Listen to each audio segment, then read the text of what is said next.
So the Indian Premier League, the IPL 2025 returns. It's back with a bang.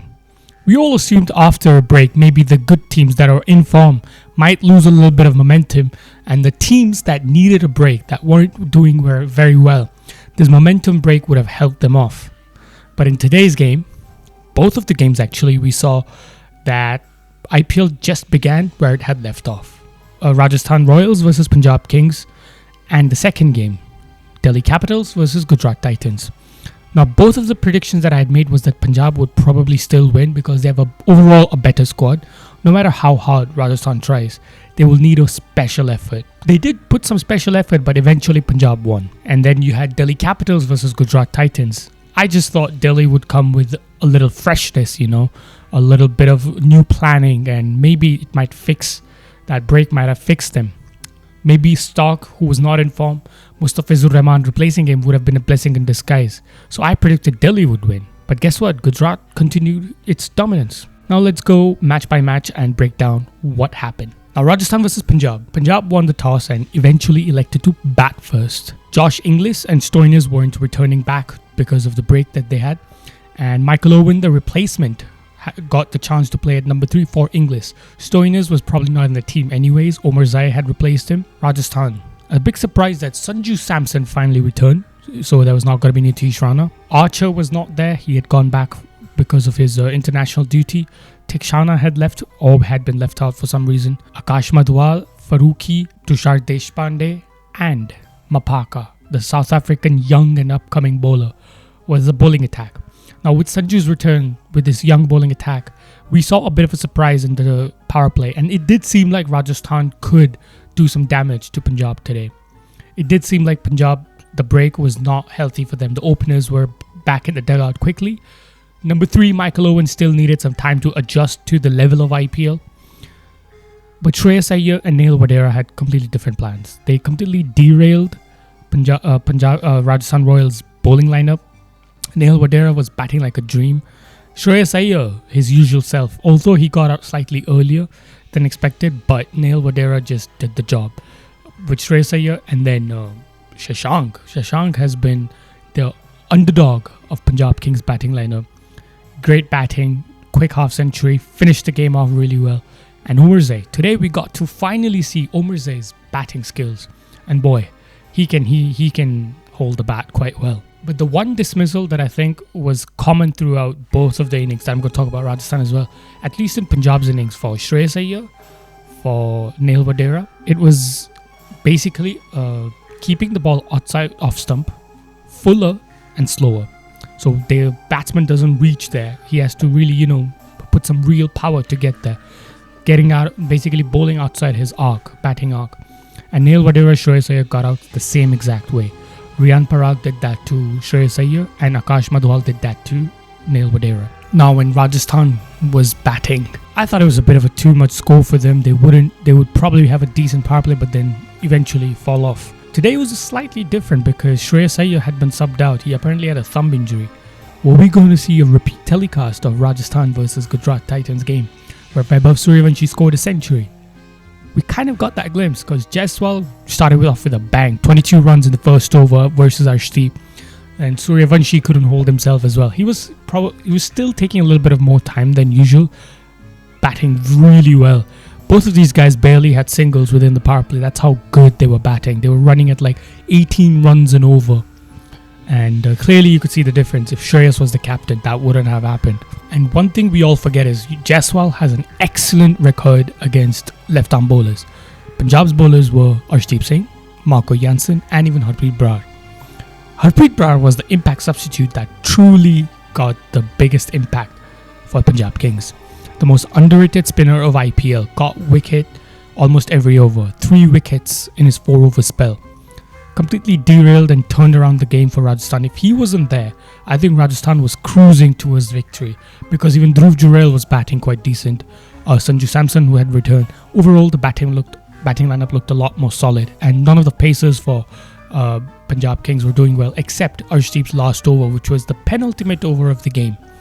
I think that kind of derailed Rajasthan towards the end as well. They could have still managed to make 30 runs in 2 overs, but Arshdeep gave away something like only 6 or 8 runs, something like that. Again, Harpreet Brough's trick. Slower ball, outside off stump, and fuller. Basically, how Shreyas and Wadhera got out, Harpreet Brought did the same exact thing against Rajasthan, and that's how he got wickets. That's why so many catches were at the boundaries. And that's the beauty of this game. Like, when the pitch is really flat, nothing for the bowlers, what can you do? Keep it out of the arc and just manage to execute it well. Not bowl wides, that's it. And Harpreet Brought did that well. I think there's not much to talk about in this game. Rajasthan really needs to have a complete different middle order. The top 3 is fine, maybe even top 4 is fine, but the middle and lower order is clearly not up to the mark. Their spinners, Hasranga was pretty much toothless. Archer was missing, but I think the Pacers are still okay, but they still need some wicket-taking bowler. Just cannot depend on Archer or Sandeep Sharma. Sandeep Sharma has also been quite figured out in the IPL. So Rajasthan going on to the next season needs some quality players in the mini auction. Punjab Kings has been doing excellent.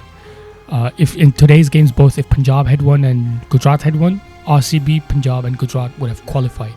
So basically both of them won. Now that you've probably seen the match, Punjab won, Gujarat won, and Punjab, RCB and Gujarat, the top 3 have been qualified.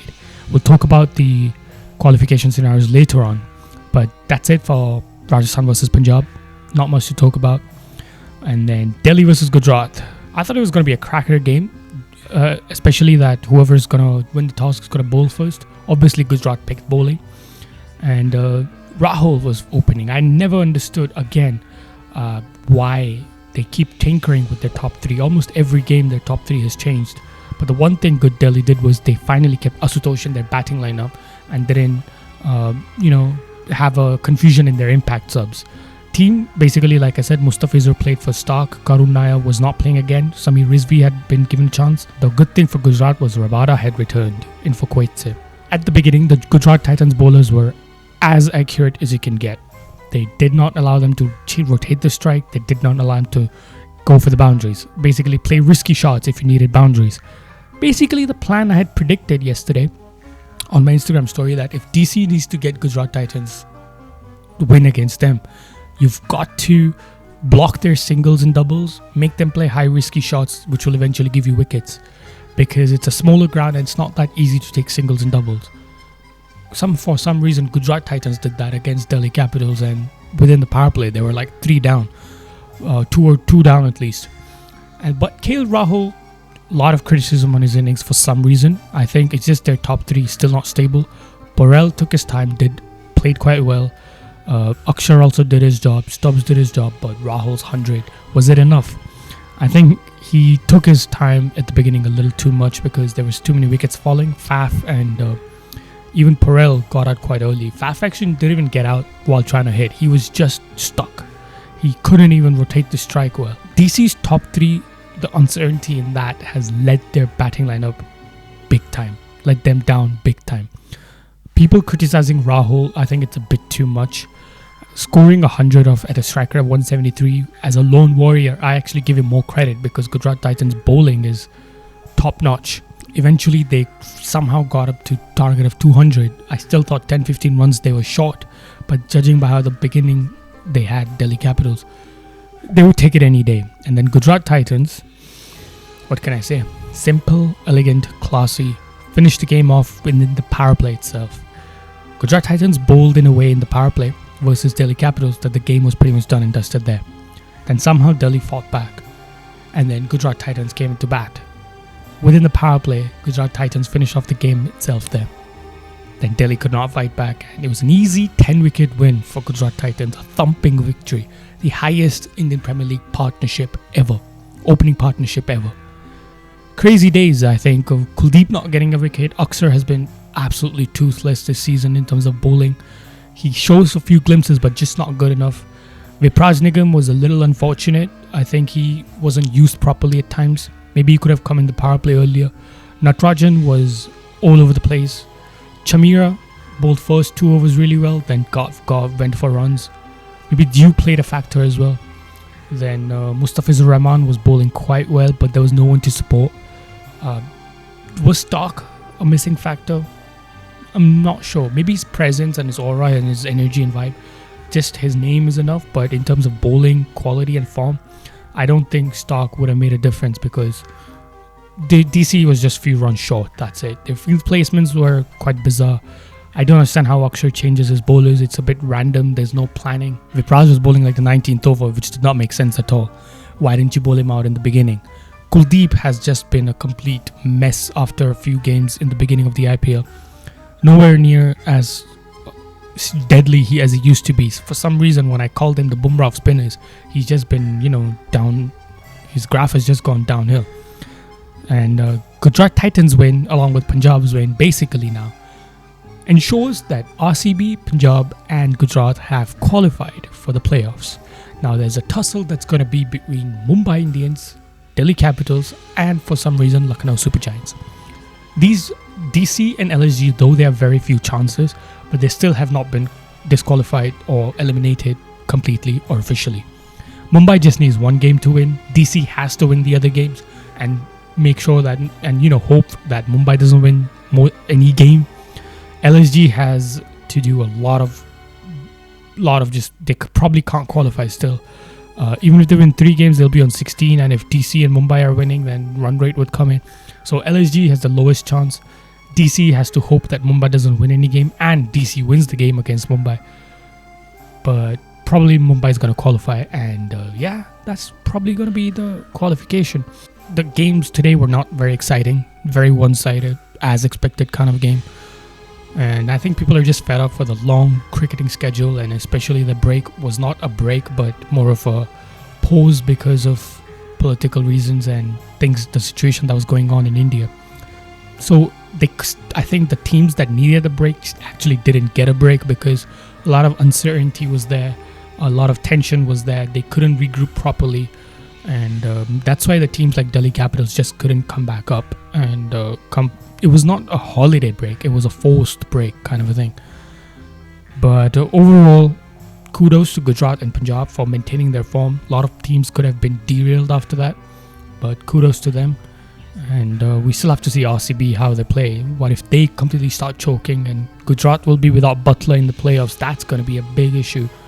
So yeah, that's going to be very interesting times ahead. But I think most people are having that fatigue of a long schedule of IPL along with the untimely pause. More people need a break and then get freshened up for international cricket. I think lots of people are excited for India versus England series. Me too as well. But eventually, IPL's got to finish first. Now on to the match preview of tomorrow's game, Lucknow Super Giants versus Sunrisers Hyderabad. So as I was saying, Lucknow has a very low chance of qualifying for the playoffs. Hyderabad has officially been eliminated. So eventually, Hyderabad would be a lot more free. Lucknow Super Giants will not have Mayank Yadav. He's been injured, ruled out.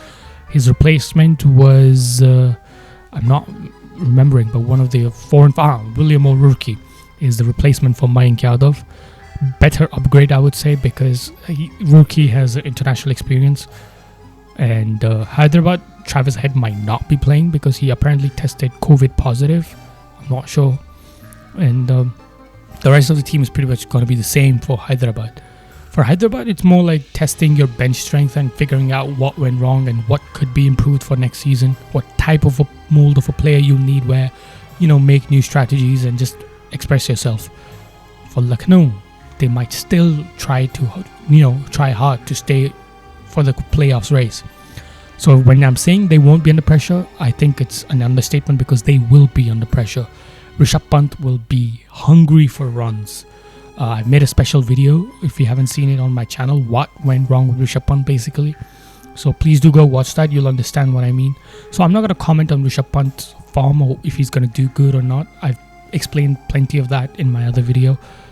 But besides Rishabh Pant, you have Markram, you have Marsh and Puran. Bulk of the runs to score. Rathi. See, in terms of playoffs, this is an important game for LSG but not for Hyderabad. It's not that important for the other teams as well. The 3 teams have been qualified. DC Mumbai, the only game is going to matter is the one they play against each other. So this game is pretty much going to be a dead rubber in the grander scheme of things. But these teams will be playing for pride and Lucknow for to stay alive for the playoffs. It's hard to predict. It's going to be in Lucknow. If it's going to be a spinning, sluggish wicket, we all know Hyderabad batsmen struggle, but they have evolved through the season in terms of batting. They're not playing with as hard hands. They're not going for every ball for a six. So a lot of improvement is there, but if Head's not there, Ishan Kishan in the opening will with Abhishek Sharma, and then your middle order is going to be a little bit more fragile. So maybe a new batsman could get a chance and maybe they can deliver. So there's some freshness I think Hyderabad's going to have rather than Lucknow's team. They're still going to have that fatigue, and I think Hyderabad will eventually win this game because too much pressure on Lucknow. It's simple as that. Lucknow's pitch is something that won't suit the batters for Lucknow nor for Hyderabad. But Hyderabad is fresh. They will be they have evolved how to bat on this kind of a wicket, but Lucknow's batsman is just basically top three and that's it. Nicholas Purin's weakness, I'm sure Pat Cummins would have taken notes by how Mitchell Starc got him out. Or, so if you dismiss Puran for a cheap score, Lucknow eventually does not win the game. So if your team is so much dependent on top three like this way, this kind of a batting lineup, this kind of batting style as well, not like the Gujarat Titans, proper cricketing shots batting, I think it's an easy pick. It's going to be easier for Hyderabad to win this game. The ball I cannot say much on, because lots of teams have changed. Their strategies would be different. This pause that we had in the IPL has messed up. I've forgotten so many players as well. So the conditions as well. So honestly, with the kind of pitch that we've seen in Lucknow, I think Hyderabad will eventually sneak in a win. And it could be over for Lucknow in this season after that. And yeah, so that's it for today's video, guys. I hope you all enjoyed it. Not much to talk about, but at least the IPL has resumed. So hopefully there will be more exciting games ahead and I'll be making better videos. So if you haven't subscribed to my channel already, please do subscribe to it. And do not forget to follow me on my Instagram, where I post my predictions on my Instagram stories. So that's it for today's video, guys. I'll see you tomorrow. Take care.